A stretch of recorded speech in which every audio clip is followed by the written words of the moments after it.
대부분 주식이든 부동산이든 우리는 성장만 보는 경우가 많거든요. 네네. 그게 위험하다는 거죠.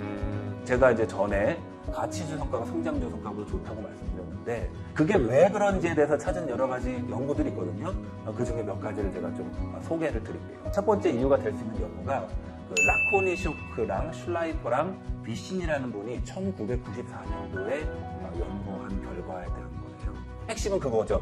사람들이 뭔가 잘못한 실수가 있기 때문에 가치주가 성과가 좋다. 이거거든요. 제가 이제 설명을 드릴게요. 그 연구 논문에 있는 숫자입니다. 가치주하고 성장주를 어떻게 구분하느냐, PBR을 뒤집은 거 가지고 해요. 그래서 이 표에 BP에 의한 분류, 이걸 뒤집었는데, 펄을 뒤집은 건데, BP에 의한 분류로 가치주가 있고 성장주가 있잖아요. 네. 그러면 이제 그 그룹이 있어요. 그 그룹들을 사실 10개로 이제 그룹을 이렇게 나눠가지고 했는데, 가장 BP가 큰 그룹이 2고요. 그러니까 이건 뒤집은 거니까 PBR로 보면은 0.5인 거예요. 네. 그 다음에 그게 가치주 그룹이고, PBR이 높은 것들, 그거는 이제 PBR이 평균 한 BP 뒤집은 게 0.225니까 PBR로 봤을 때 이제 4가 넘는 거죠. 진짜 중요한 거는 이전 5년 성장률, 이후 5년 성장률이에요. 가치주와 성장주 분류를 기존의 방법들에 의해서 분류해 봤는데 근데 이거 과거 데이터 보고 하는 거잖아요. 그러니까 예를 들어서 5년 전에 가격과 그때의 숫자들을 가지고 가치주와 성장주를 분류를 했어요. 그리고는 그 5년 전부터 그 전에 5년 동안에 이 회사의 성장률이 어땠냐, 이 그룹에. 그 다음에 우리는 지금 알잖아요. 그 이후에 5년 동안 지금까지의 성장률이 어땠냐를 보는 거예요. 근데 그거를 30년 정도를 가지고 했어요. 그걸 계속 롤링을 이렇게 하면서 본 거죠. 그랬더니 그 숫자들이 평균적으로 어떻게 나느냐.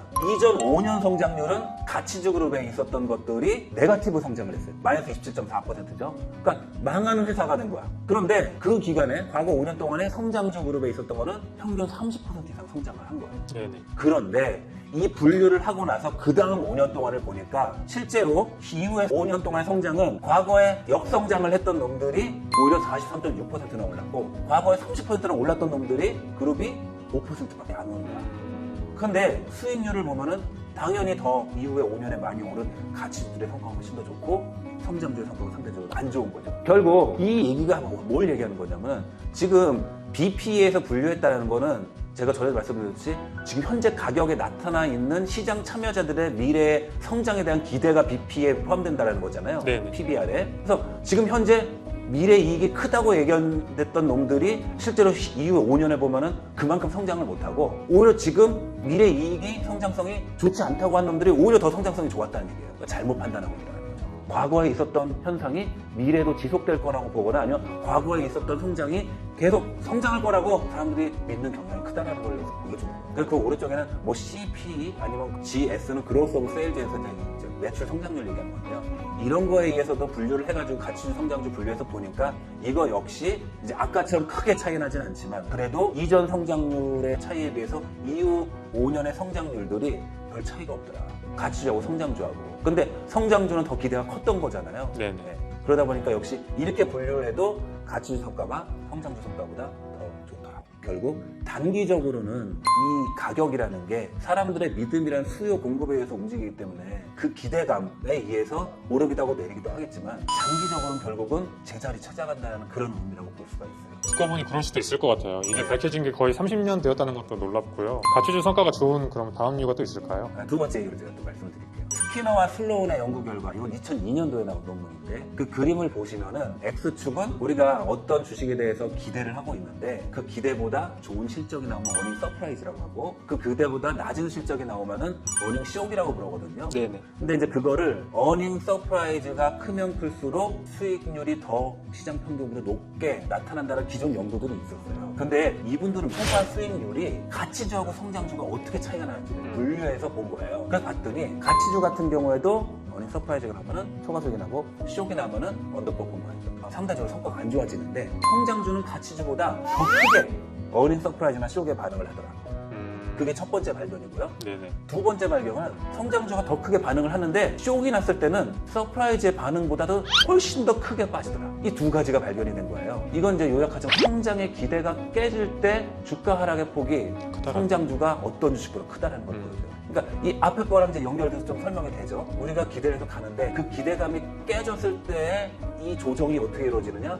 가치주는 대칭이기 때문에 별 조정이 필요가 없는데 성장주는 그게 깨졌을 때 하락이 굉장하다는 거예요. 거죠. 두 연구를 요약하면 이런 거네요. 주가에 내포된 미래 성장에 대한 기대는 과도한 편이고 그 기대가 실현되지 못할 때 큰 주가 하락을 경험한다는 거죠. 네, 그렇죠. 그래서 개인 투자자들은 실패를 하나 봐요. 네, 맞아요. 연구가 생각보다 재밌는데요. 또 있을까요? 네, 하나만 더 말씀을 드릴게요. 요거는 아주 유명하신 파마 프렌치의 2007년도 연구 결과인데요. 이분들이 진짜로 유명한 노벨상 수상자들이거든요. 네네, 그랬었죠. 근데 이분들이 낸 논문의 제목이 마이그레이션이에요. 제목의 수액 느껴지시나요? 이적이에요, 이적. 제목을 딱 걸고 읽어보든지 말든지 이런 거잖아요. 워낙 유명하니까 제목을 눈에 띄게 적을 필요가 없는 거야. 논문 수액이군요. 네, 이 논문은 이 앞에 설명드린 것처럼 심리가 아니고요. 이 가치주나 중소형주의 분류 과정에서 나타나는 이제 구조적 성과에 대한 얘기를 하고 있어요. 그래서 제가 연구 데이터들은 있는데 이번엔 데이터 가지고 설명하지 않고 개념으로 어떤 건지를 설명을 드릴게요. 우리가 이제 연구를 할 때 어떻게 하냐면은 어떤 시점에 성장주하고 가치주 분류를 할 거 아니에요. 네네. 근데 이게 계속 가는 거 아니거든요. 그렇게 가다가 얼마 동안, 보통은 뭐 분기나 아니면 1년 단위예요. 그러면 1년 뒤에 다시 재분류를 해요. 네.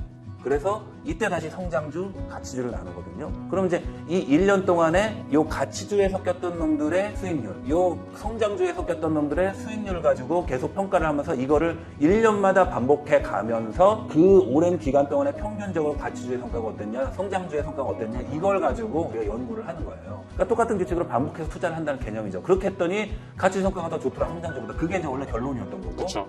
그런데 이때 분류하고서 1년 뒤에 분류했을 때의 상황을 제가 좀 말씀을 드릴게요. 그러니까 시점 1에 성장주는 PB가 높은 놈들이 성장주로 들어가는 거고요.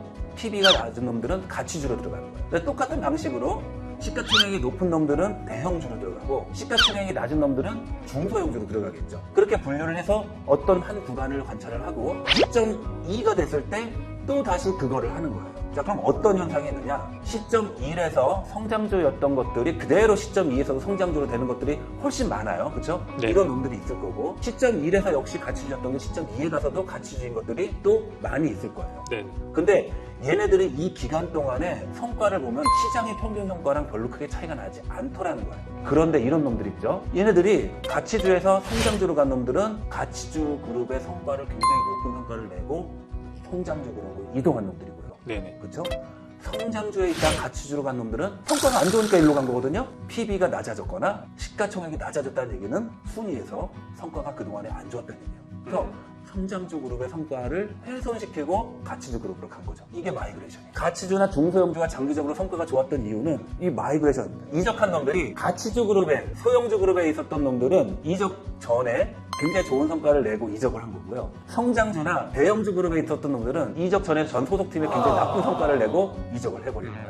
그래서 과거의 상황들을 보면은 평균적으로 그런 모습을 보였기 때문에 결국 성과에 굉장히 영향을 미친 게 이 이적한 놈들이다. 그런 설명입니다. 그런데 이 반드시 항상 이런 건 아니에요. 예외 상황이 있을 수 있는데 두 가지를 이제 말씀드릴게요. 첫 번째 예상은 뭐냐면 성장주나 대형주가 좋은 기간이 있을 수 있어요. 그걸 다른 식으로 얘기하면 뭐냐면 도입부 빈익빈이에요. 네네. 그러니까 성장주가 시점 1에서 2로 넘어오면서 시장 평균하고 별로 차이가 없다고 했잖아요. 근데 어떨 때는 시장 평균보다 훨씬 더 좋은 성과를 낼 수가 있거든요. 이적 안 한 놈들이 그게 이런 기간인데 지난 10년간 그랬죠. 성장주가 굉장히 오랫동안 이례적으로 꾸준하게 성과를 보였다라는 게 이런 예외 상황입니다. 그 다음에 예외 상황 두 번째 다른 걸 또 말씀드렸는데 이게 아까 제가 말씀드렸던 밸류 트랩이라는 건데 가치주나 중소형주 그룹에서 망하는 회사가 많을 경우 어떤 굉장히 시스템이 취약해지고 위기가 오고 역성장을 하게 되면은 작은 놈들이 더 휘둘리잖아요. 네네. 이럴 때. 그러니까 지난 10년은 어떻게 보면은 우리가 중소기업이 더 힘들었고 금리가 낮았고 이래서 성장주가 성과가 좋아하는 반면에 가치주가 안 좋았다 이렇게 말씀드릴 거거든요. 근데 최근에 이제 금리가 오르면서 PB가 낮은 종목들이 성과가 지난 한 주 정도 굉장히 좋았어요. 그래서 지난번에 대형 우량주에 투자한다고 좋은 게 아니라고 하셨군요. 네, 맞아요. 현재 대형주가 미래에도 대형주로 남는다는 법이 없으니까 나쁜 이적을 할 수가 있거든요. 중소형주가 되면서. 예. 더 준비한 게 있으실까요? 아니요. 여기까지. 그럼 마무리 요약 부탁드립니다. 예. 요약에 앞서서 혹시 오늘 영상이 재밌으시다면 제가 한번 다시 부탁드리고 싶은 게 있어요. 그 제가 말씀드리는 것들의 기본이라는 거는 모두 제가 전에 올린 2개의 가격 결정 원리 영상에서 다 비롯되는 거니까요. 기초를 좀 튼튼히 하시고 재산을 불려가셨으면 좋겠습니다. 진짜. 항상 머릿속에 두어야 할 시기 RE는 기대 수익률은 향후 1년 동안의 벌 수익률 더하기 성장성이라는 그거에 대해서 항상 머릿속에 두셨으면 좋겠고요. 그 다음에 가치 투자자는 거기서 성장성, G가 불확실한 거를 피하려는 게 본질이라고 말씀드렸어요. 그리고 마지막으로 그 현재 사람들이 믿고 있는 고성장은 과대평가할 가능성이 존재한다고 말씀을 드렸습니다. 끝까지 시청해 주셔서 감사드립니다. 감사합니다.